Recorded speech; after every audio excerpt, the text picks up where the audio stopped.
I went into the military first, served in Asia Minor. That's where something important happened. I was sailing to Rhodes to study, and Sicilian pirates captured my ship and held me for ransom. And here's the thing. They asked for 20 talents of silver as ransom. But you know what I did? I was insulted, and I told them I was worth at least 50 talents. Because even then, I understood something about power. It's not about what you are. It's about what people believe you are. Those pirates needed to see me as valuable, as dangerous, as important. So I made sure they did. Behind every historical date, every defining moment, there's a person, someone who experienced love, fear, hope, and doubt. This is history told by the people who lived it. This is History Resurrected, where we bring the past to life. In this interview, we have someone who understands ambition in ways that still echo through history.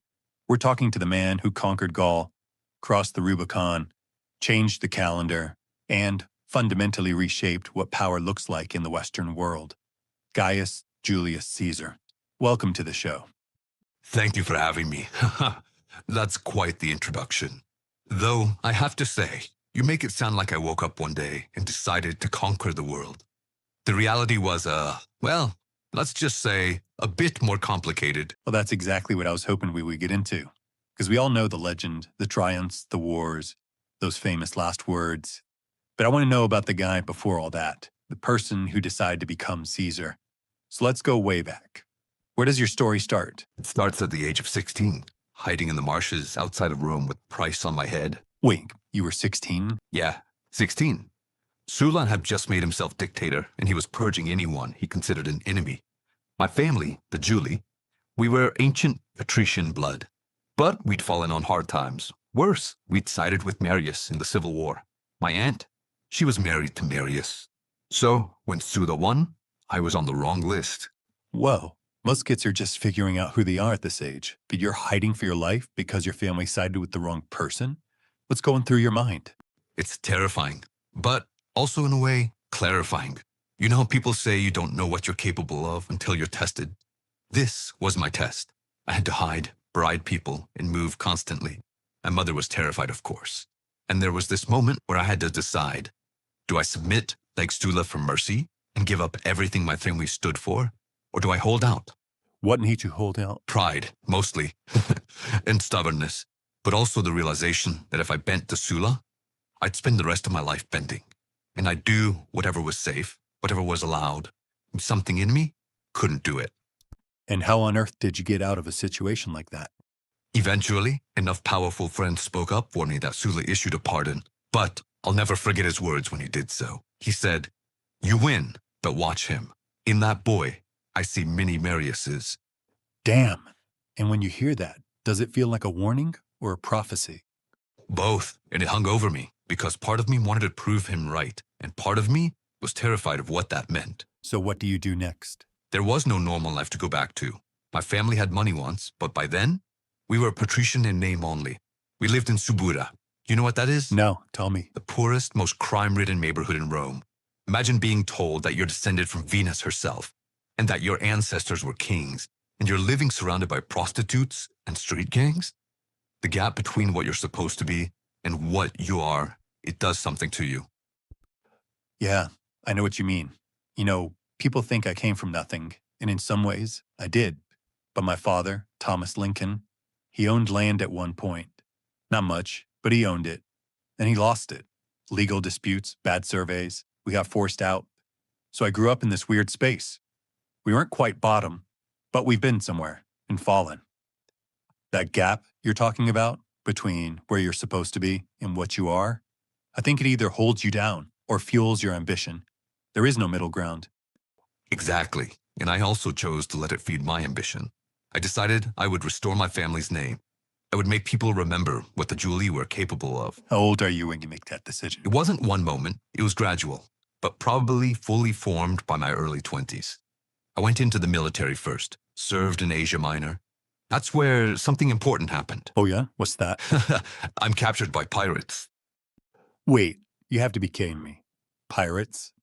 No joke. I was sailing to Rhodes to study, and Sicilian pirates captured my ship and held me for ransom. For how long? 38 days. And here's the thing. They asked for 20 talents of silver as ransom. But you know what I did? I was insulted, and I told them I was worth at least 50 talents. You negotiated your ransom up? I did, because even then, I understood something about power. It's not about what you are. It's about what people believe you are. Those pirates needed to see me as valuable, as dangerous, as important. So I made sure they did. I mean, I guess I get the strategy, but I'm still having trouble wrapping my mind around how much 50 talents of silver is actually worth. Hey, hang on a sec. Tad, can you do me a favor and run a quick search for us? Let's see if we can figure this out. All right, here we go. It looks like it's loading now. So 50 talents of silver paid for Julius Caesar's ransom would be worth approximately $7 million to $69 million today. Whoa.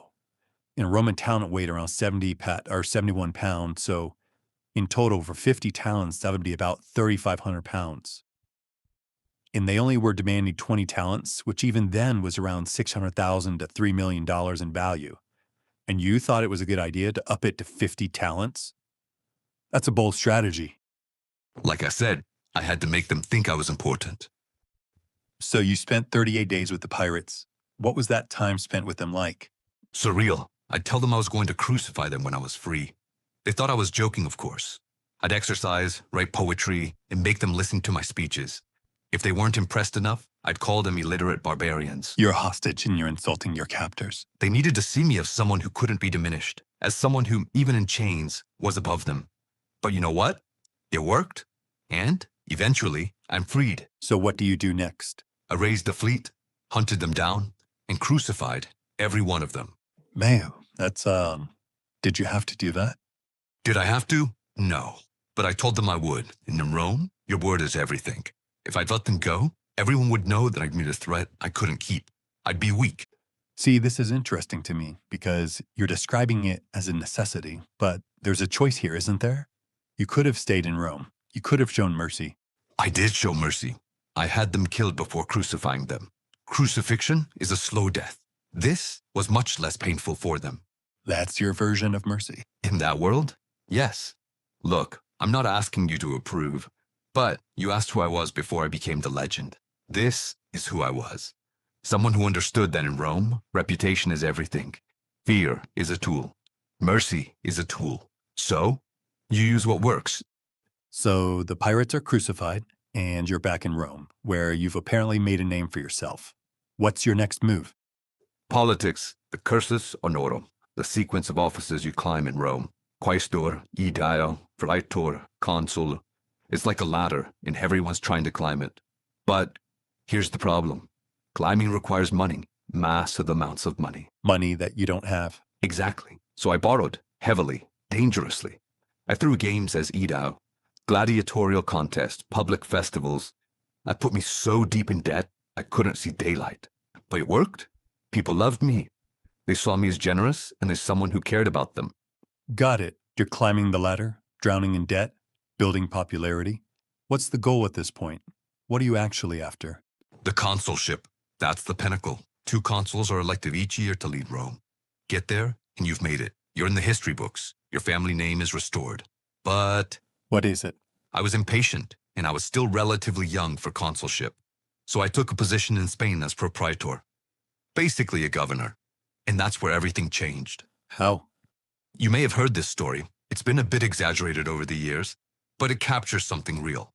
I was in Gaius, a city in Spain, and I saw a statue of Alexander the Great in a temple. And I just broke down. You mean like crying? Yes, but I couldn't help it, because Alexander had conquered the known world by my age. By 33, he was a god. And what was I? A middling Roman politician with a mountain of debt and a modest provincial command? So this is the moment you realize you're not where you thought you'd be. Exactly. And it wasn't just about achievement. It was about time. I was running out of it.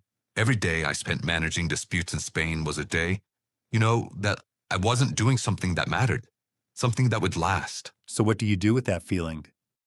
I decided to stop playing it safe. I'd been treating my career like a game of chess, careful moves here or there, following the rules. But Alexander didn't follow the rules. He made them. So I decided I would do the same. So where do you even begin after something like that? First, I went back to Rome and formed the first triumvirate.